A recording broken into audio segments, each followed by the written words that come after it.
So when we're breaking that down, somatic referred is something that classically we're going to come across very, very often in the clinic. So it's thought that about 60% of people with low back pain will have some form of leg symptoms that occur concomitantly with that. This type of leg pain is usually due to nociception that will come from some of the somatic structures. So that could be things like a disc, joint, soft tissue, muscles, etc. And usually this will be a certain characteristic that can help you decipher between that and radicular pain. So usually these individuals will report pain that is more dull, diffuse, and aching. And usually that's a little bit more proximal, so above the knee. And often this will be equivalent to the back pain that they're experiencing as well.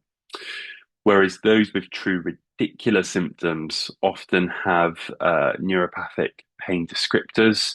So, in the context of this gentleman that I'll discuss in a minute, there was sharp, shooting, lancinating pain. Often that's distal to the knee. And certainly in most of the scenarios that we see, this is a lot worse than the back pain. So there's just a couple of key characteristics that can already help us decipher whether it's one versus the other. We need to also be mindful of radiculopathy.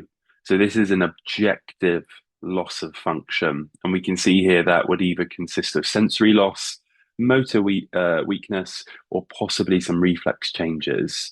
And this is just due to disruption and slowing down, or perhaps a complete blockage of the nerve conduction from the spine to the periphery.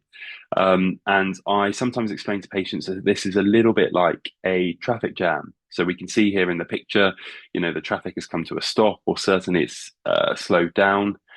What we would hopefully expect over time is that this gradually starts to improve and speed up, and therefore we don't see quite so much of these changes on an objective assessment.